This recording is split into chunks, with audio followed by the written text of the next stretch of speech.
निरंजन अलख निरंजन हो अलख निरंजन।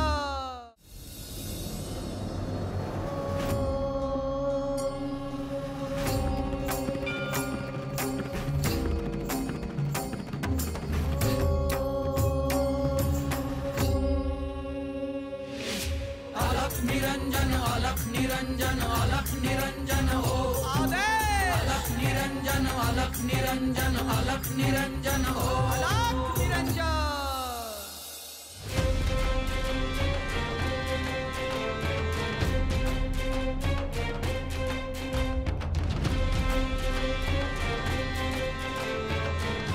मच्छिंद्रनाथ कुठे गेले? ते निघून गेले की काय? नाही, मच्छिंद्रनाथ असे सहज निघून जातील असं वाटत नाही।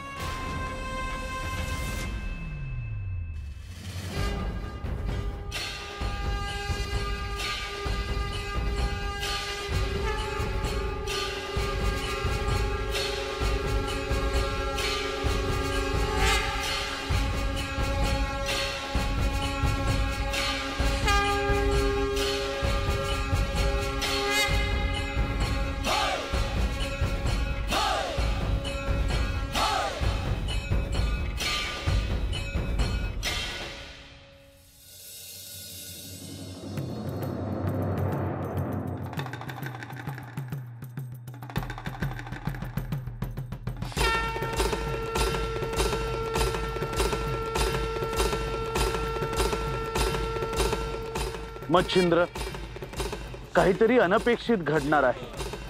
तू करत असलेले कार्य सोपे नाही। तू जे कष्ट करतो आहे त्यामुळे तुला जे अपेक्षित आहे ते निश्चितच साध्य होईल, यात शंका नाही। तुझ्यावर येणारी संकट ही अटळ आहे, पण ती संकट नसून तुझ्या सामर्थ्याची परीक्षा पाहिली जाणार आहे। तू एक अजेय योद्धा आहेस। माझा तुला आशीर्वाद आहे। शुभम भवतु।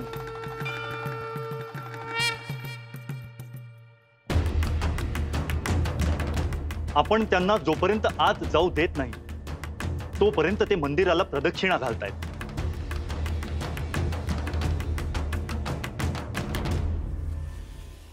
हे हिंगणाई माते, मला जरी मंदिरात येण्यापासून अडवले असले तरी मी तुझ्या मंदिराच्या प्रदक्षिणा घालतो आहे।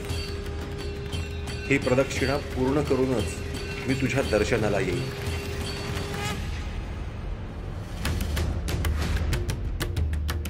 मच्छिंद्र, तुझी श्रद्धा भक्ती पाहून आनंद झाला।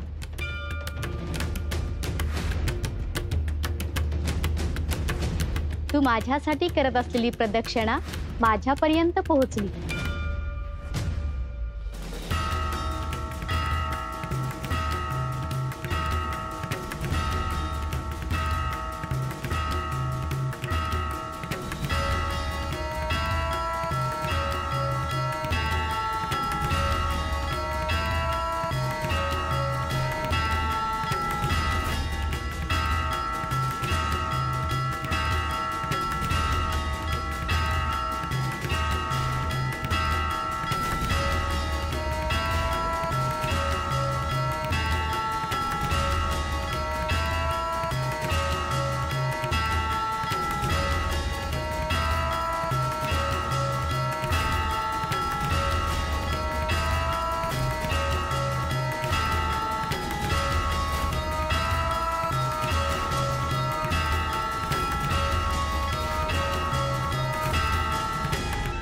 तुम्ही माझा मार्ग सोडा, मला आज जायचे आहे।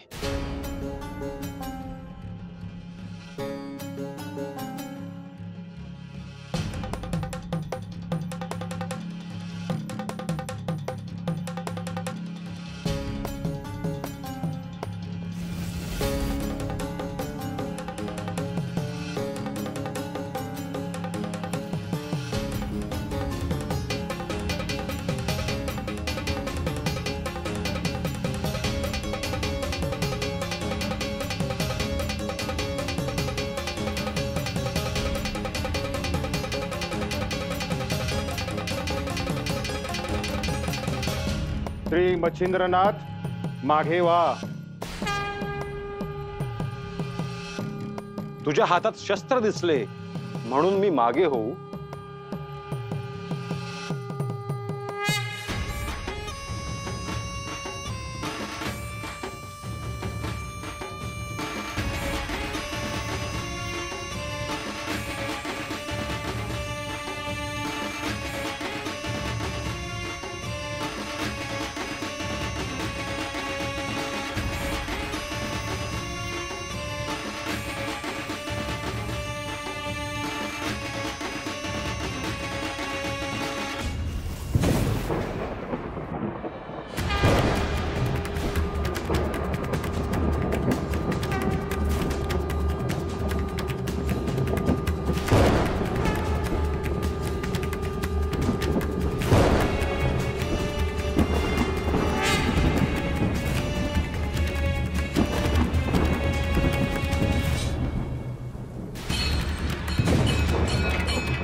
देवी, बाहेरून भैरवांच्या आणि योग्यांच्या गर्जना ऐकू येत आहेत.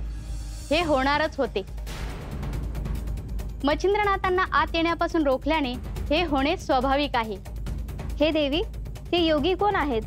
भैरवनाथांना तर त्यांनी सांगितलेच आहे. ते साक्षात कवी नारायणाचा अवतार आहेत. देवी, बाहेरून मोठ्याने भैरव आणि योग्यांच्या गर्जना ऐकू येत आहेत. पण आता त्यांच्यात युद्ध होणार की काय?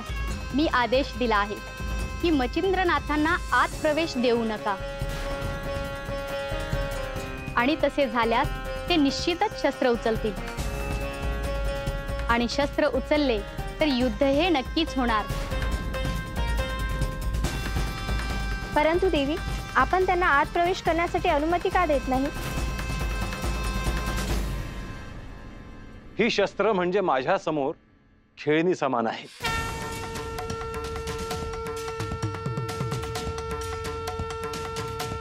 अजून धनुष्याला बाण लावायचा आहे. अजूनही सांगतो, मच्छिंद्रनाथ मागे व्हा.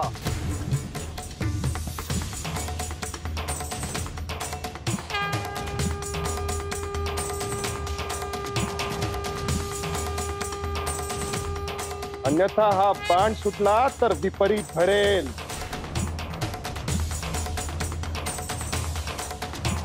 तुझी युद्धाची इच्छा आहे ती पूर्ण करूयात. फक्त तू शस्त्र सोड.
मच्छिंद्र, तू किती युद्ध कुशल आहेस आणि तुझे सामर्थ्य काय आहे याचे आज सगळ्यांना दर्शन झाले. तू हे युद्ध जिंकलेस आणि हिंगळा मातेलाही प्रसन्न केलेस. तुझ्या पुढच्या प्रवासातही शाबरी मंत्रासाठी एक एक शक्ती सहाय्यभूत होत जातील. मी तुझ्यावर खूप प्रसन्न आहे. मच्छिंद्र, तू पूर्ण संयम ठेवला आहेस आणि प्रथम शस्त्र उचललेले नाहीस हेच आपले तत्व आहे. भैरवांना कल्पना नाही तुझे खरे स्वरूप काय आहे ते, पण युद्ध झाल्याशिवाय त्यांना तुझी ओळख पटणार नाही.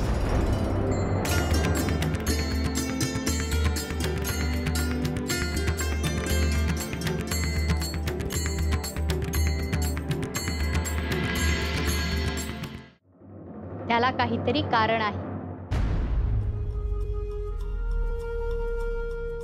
त्यामुळे श्री मच्छिंद्रनाथांची शक्ती काय आहे याचे सर्वांना दर्शन होईल.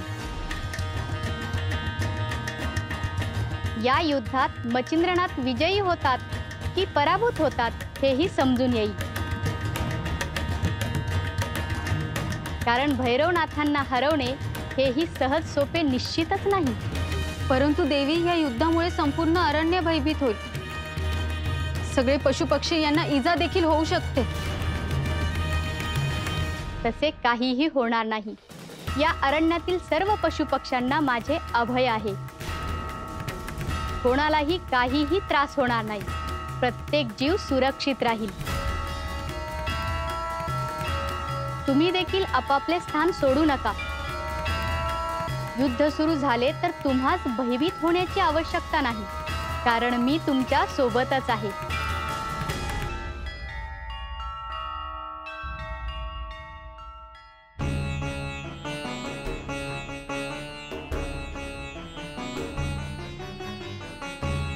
ऋषीच्या वेशात तुम्ही तिघे भैरवच आहात हे मी ओळखले आहे. माझ्यापासून काहीही लपून राहू शकत नाही. मी तुम्हाला शस्त्र उचलू नका असे सांगितले होते, परंतु तुम्ही माझे ऐकले नाही. आता मी तुमच्या दिशेने वातास्त्र फेकतो आहे. त्यापासून तुमची निश्चितच सुटका नाही.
देवी, मंदिराचे द्वार उघडून बाहेर जाऊ का?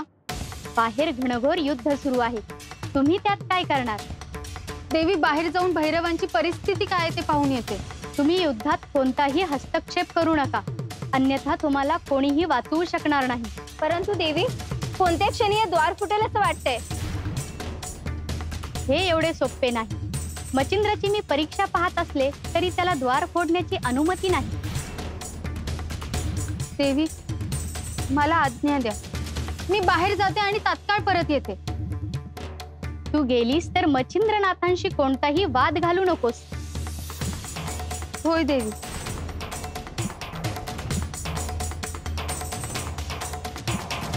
मच्छिंद्रनाथ, तू किती युद्धकुशल आहेस हे मी पाहते आहे. मी लवकरच तुला दर्शन देईन.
गोरक्ष, तुझी प्रगती पाहून मला समाधान आहे. हे प्रभू, हा ओम जसा जसा मी म्हणतो आहे तशा मला अनेक दिव्य गोष्टी दिसत आहेत. ते होणारच, कारण हा ओम सृष्टीशी जोडला गेला आहे. हे प्रभू, मला एक दृश्य दिसले. माझे गुरु आणि भैरव यांच्यामध्ये वाद सुरू आहेत. ज्या अर्थी तुला हे असे दिसले त्या अर्थी ते सत्य आहे. परंतु माझ्या गुरूंना त्यांचा विरोध का आहे? हे तात्पुरतं आहे. कोणत्याही नाथांना कायमस्वरूपी विरोध टिकणार नाही. मला माझ्या गुरूंची काळजी वाटते आहे. गोरक्ष, तू काळजी करण्याचं कारण नाही, कारण मच्छिंद्रनाथ स्वतः युद्ध कुशल आहे. पण ते एकटे आहेत. असे प्रसंग येत राहणार गोरक्ष. या निमित्ताने सृष्टीतील प्रत्येकाला नाथांच्या शक्तीचा प्रत्यय येत राहील. मला असे वाटले की मीच साह्याला जायला हवे. मच्छिंद्रनाथ स्वतः समर्थ आहे. तू जसा आता माझ्या समोर आहेस तसा तोही होता, आणि त्याला मी अनेक दिव्य शस्त्रही दिली आहे. त्यामुळे तू काळजी करावीस असं काही नाही, आणि या प्रसंगातूनच शुभ काहीतरी घडेल.